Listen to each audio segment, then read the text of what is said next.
suppose the opportunity to recite some of Dravida Das's translations and poeticized versions of a couple of astikas for you. So we'll start with the Nityananda Astika. The Nityananda Astika is a glorification of the Supreme Personality of Yad in that form. We'll just start there. Beside the splendor of his golden form and smiling face, the splendor of the autumn moon appears most commonplace. Because he's mad with love of God, though he's God in disguise, he walks just like a drunken elephant and rolls his eyes. The cowherd's rod he carries is his weapon to destroy whatever ills or evils wicked Kali can deploy. Oh friends, entrapped in Kali's clutches, yearning to break free, just worship Nityananda Ram, the root of the bhakti tree. Unequaled in his love for Krishna, he is a vast abode of transcendental mellows only God has ever showed. For his devotees, he is everything, and for his wives, Shivasudha and Janava, he is their very lives. Since love of Krishna makes him mad, his actions may seem odd, therefore the foolish fail to see that he himself is God. Oh, friends entrapped in Kali's clutches, yearning to break free, just worship Nityananda Ram, the root of the bhakti tree. Most dear to Sachi's son, he is a reservoir of bliss. Throughout the universe he's worshipped with great happiness. Impelled by deep compassion when he sees the state therein, he saves all people sinking fast in Kali's sea of sin by teaching them to chant the holy names with every breath, thus crushing the conceit of Durga's sea of birth and death. Oh friends entrapped in Kali's clutches, yearning to break free, just worship Nityananda Ram, the root of the bhakti tree. He said, "Oh brother, Kali's now ascendant everywhere, increasing people's suffering. It is more than I can bear. Please give the fallen souls an easy process to attain, the shelter of your lotus feet, the place beyond all pain." "Instruct them all to chant Sri Krishna's name," the Lord replied, "to worship him with love, and by his teachings to abide. Oh friends entrapped in Kali's clutches, yearning to break free, just worship Nityananda Ram, the root of the bhakti tree. Oh friends, please chant the Hare Krishna mantra constantly, and also teach this process to your friends and family. Thus cross the sea of birth and death and be supremely blessed. Your liberation is the only alms that I request. Entreating thus to save all people from illusion's thrall, with upraised arms he went to every home throughout Bengal. Oh friends entrapped in Kali's clutches, yearning to break free, just worship Nityananda Ram, the root of the bhakti tree. A new Agastya Muni, with great force he drinks the sea of birth and death. Oh, loving and compassionate is he. And for his devotees, he is the best of rising moons, expanding wide the ocean full of transcendental boons. And for the many demons, filling people's hearts with dread, he is the sun, dispelling all the darkness that they spread. Oh, friends entrapped in Kali's clutches, yearning to break free, just worship Nityananda Ram, the root of the bhakti tree. He wandered every path in Bengal, chanting Haribol! His dancing and his singing bringing joy to every soul. He set aside his own concerns to spread the holy names, thus mercifully fulfilling Sri Chaitanya's preaching aims. On seeing saintly devotees, he felt great happiness, and with his mercy-laden glance he filled their hearts with bliss. Oh, friends entrapped in Kali's clutches, yearning to break free, just worship Nityananda Ram, the root of the bhakti tree. He gently clasped his brother's soft and graceful lotus hand, and as he looked upon his face, he felt the joy expand. Chaitanya felt the same way as he gazed upon the face of Nityananda, and he held him in a firm embrace. And then they started dancing through the streets of all the towns, their beauty filling every heart with joy that knew no bounds. Oh, friends entrapped in Kali's clutches, yearning to break free, just worship Nityananda Ram, the root of the bhakti tree. For Nityananda's devotees who relish mellows sweet, this prayer's a precious nectar reservoir replete with endless waves and whirlpools of the sweetest, deepest love, beyond what even gods and goddesses are dreaming of. It has the power to deliver any fallen soul and place them at Sri Nityananda's feet, our final goal. May those who hear the transcendental verses it imparts forever view his lustrous lotus feet within their hearts. Oh, friends, trapped in Kali's clutches, yearning to break free, just worship Nityananda Ram, the root of the bhakti tree. Hare Krishna. Cut. Raghunath Das Goswami is offering a wonderful recipe for nectar drink. And so Raghunath Das Goswami is an emblem of renunciation. And so this is how he sustained himself. An excellent fresh nectar drink with endless subtle tastes, such as the name of Radha, wherein all three worlds are graced. Condensed milk that is wonderfully delicious, thick and sweet, such as the name of Krishna, wherein all attractions meet. Now mix these drinks, O thirsty tongue, and add the fragrant ice of love. A prize the wise will try to buy at any price, and at every moment drink this beverage most fine, and make my heart supremely blissful, peaceful, and divine. A long time ago, and for many years, I thought I should follow up. My friend said to me at lunch, you know, you should write an article about how you do theater in ISKCON. And I said, yeah, well, if you help me, I will do it. And I never got around to it, although I have innumerable stories about production. When I was living in San Francisco, I saw the very first production of The Butcher's Nightmare, which was one of the early plays. And then I went to Japan, and Kavi Chandra Maharaj, he found out that I was doing theater in San Francisco. And so he demanded, basically, I don't mind being demanded, he said, you should put on a play for the Sunday feast. I said, okay, what play? And he suggested an age-old play in ISKCON. And when I consulted many years later with Jayadvaita Maharaj, she said, oh, that play dates back to 1968 or 9. Right? And it's a story of three men carrying big bags of stones, and they come to a very strong river, and on the other side of the river is a Harinam Sankirtan party, and they call the stone carriers across the river. And in order to cross the river, they're faced with a big obstacle, and that is their attachment to that function of carrying stones. Some other time I'll tell you the story. But I produced it in Japan, in Japanese. And then the years went on, and we went put on plays. And for a Sunday feast, small. I mean, the temple room is smaller than this little section right here. That's how big the temple room is. The audience was sitting on the floor, and we produced the play in a little corner, just in the corner. And I tried to find someone who could translate it, and it worked very well. People were attracted to the philosophy enacted through theater.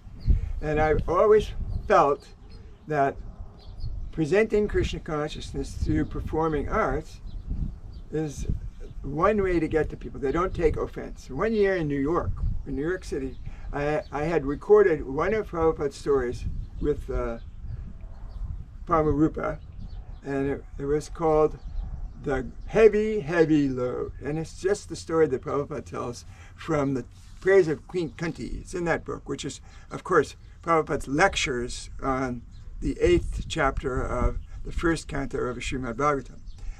So he uses an example of a woman carrying a bundle of sticks. And as she's moving through the forest, somehow this bundle of sticks falls and she can't lift it up.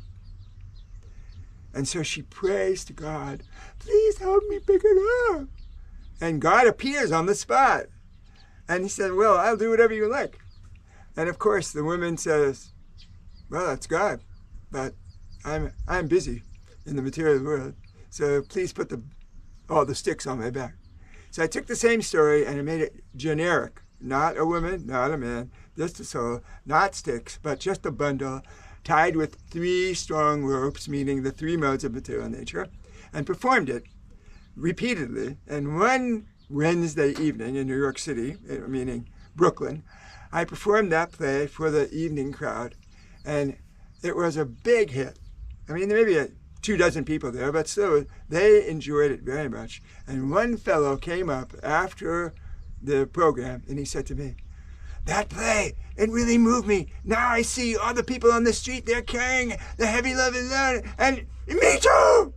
So they don't take offense. When they identify with the character in the play, and you can say a very strong message that so foolish, stay in the material world, and when you have the audience of God, you ask God to re-emburden you. But they don't take offense. They relate with it, and it elevates their mind, and it elevates their consciousness. And they take Krishna consciousness very seriously after having laughed at themselves and not taken any offense whatsoever. And one of Prabhupada's essential statements is, try to engage people positively and help them to avoid making offenses. So, theater works. And in my opinion, if you can put on a stage a series of entertainment that has very strong Krishna conscious message, it's superior to any other preaching, because they come in the door and you can give them a program with a book. They sit down, learn the philosophy. They don't fall asleep. It's not a lecture. It's lively. And then run it long enough so there's an intermission. And they go out into the lobby, take prasadam, and go back and hear more. And at the end, as they filter out, the credit roll is Hare Krishna, Krishna Krishna, Hare Hare, Hare Rama, Rama Rama, Hare Hare. That's a package deal. You can do whatever you want with it, and I'll be glad to assist you at any time. Thank you very much for your attention. Hare Krishna. So I was thinking that it might be nice to tell you a story instead of reciting a poem. Srila Prabhupada tells a lot of stories, and I researched and studied each story, and some of the stories came from, in my assumption, I found the same kind of stories from a 1919 British book of Aesop's Fables. And one of Aesop's Fables is a story that Prabhupada told on a morning walk. Right? And very rare. I read many versions of Aesop's Fables, and this one kind of outstanding that Prabhupada would say it. So Prabhupada's on a morning walk, and you can hear this cane, and the story is being told to a group of devotees. And he says, stop, suddenly he stops, and he says, well, there's a story. And there's a story of some boys, and they were throwing stones at the frogs. And the frogs spoke. It's very common in Aesop's Fables that the animals will speak, but not to boys. And the boy says, the frog said, what are you doing? And the boy said, oh, we're having fun. And the frog said, your fun is our death. And then Prabhupada let the story sink in for a few seconds, then he turned to the devotees and he says, yes, this is just like the space program. Playful boys shooting space rockets into the sky killing the taxpayers. It's short, but very sweet. You want another one? Okay, there's another story, another short story Prabhupada tells, and this is one of my very favorites, in fact. And I've done it on stage a few times with volunteers. So there was a mendicant, and he was going door to door, not for the purpose of begging, as Prabhupada explains in the purport of Bhagavad Gita, not for the purpose of begging, although he's begging, but for the purpose of elevating the consciousness of the householder. So he knocked on the door, and someone comes to the door and says, "What do you want?" And he says, "Well, I'm begging." And the voice from the back of the house calling, says, "Who's there?" And the person at the front of the house says, "It's a beggar." And the person in the back of the house says, "Give him ashes." Just ashes from the fire. Huh? And the mendicant, he said, yes, please give me ashes. In this way, your charitable disposition will begin. So again, the purpose was not to collect anything of any value, because ashes basically have no value, but they have some practical application. But to bring the charitable person to a higher level of consciousness.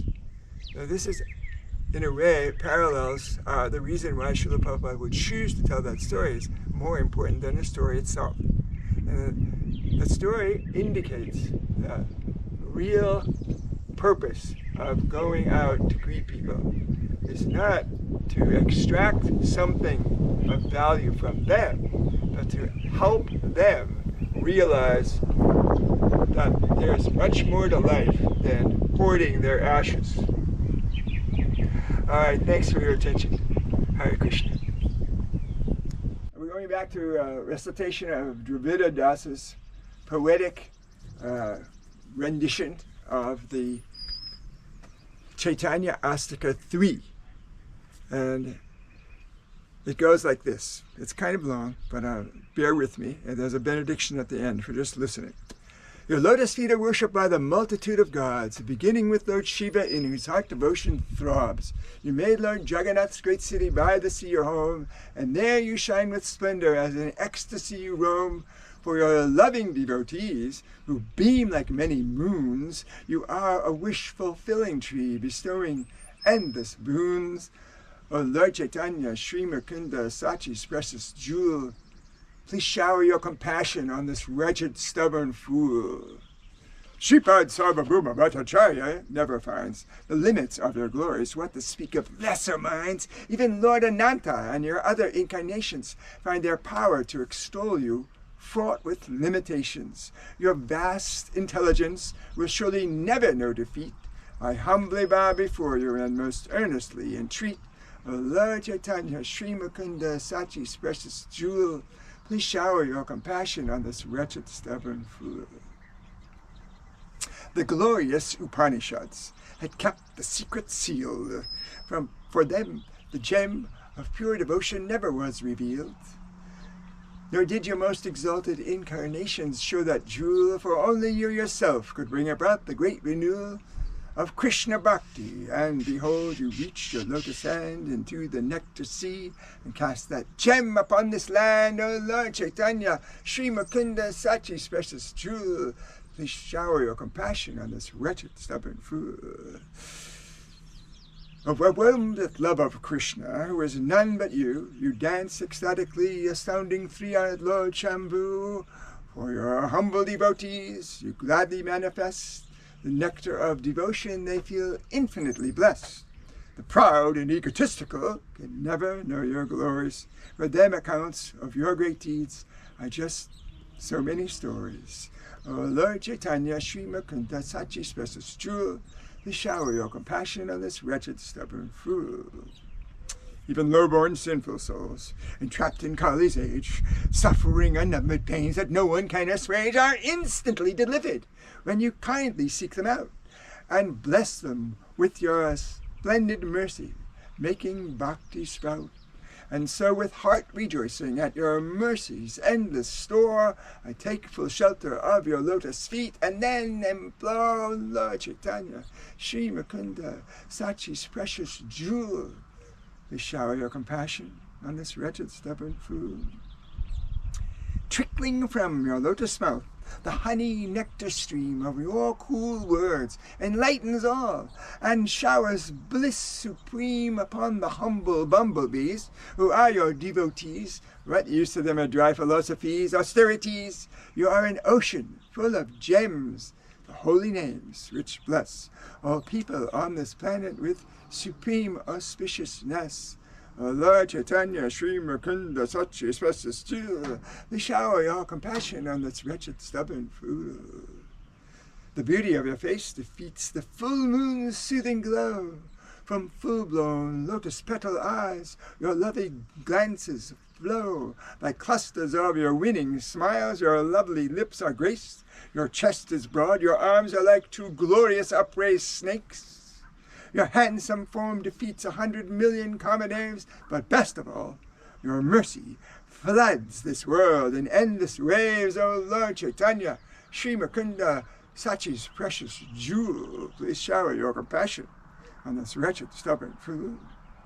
O Lord, whose splendor brings to mind the golden daffodil, I am the lowest sinner in this world of sinners. Still, you overlook the faults of those whose faults are like an ocean, and bless one with the strength to practice unalloyed devotion. With this in mind, O Lord, who are so kind to fallen souls, I worship you with humble heart, devoid of mundane goals. O Lord Chaitanya, Sri Mukunda, Sachi's precious jewel, please shower your compassion on this wretched, stubborn fool.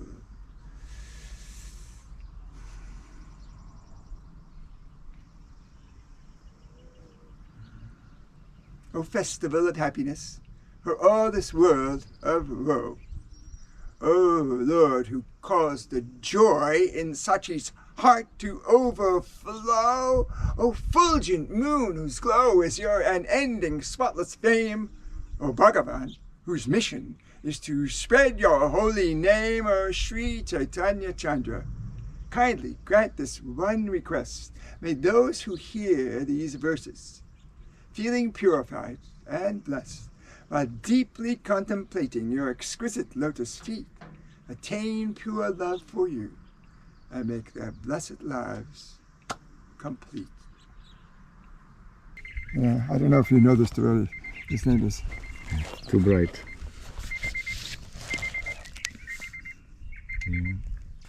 this is That's good. this woman is now 21. She looks the same as, this is the first picture. Where is it? This one. That's her at 1 year. 1 year. And that's her at 21. It looks the same. We're going to hit back. Okay, Phani Bhushan. I don't know, Robert is supposed to go with Chowry and his family. We're going to go up the side of the hill. Okay, Haribol. Arriba.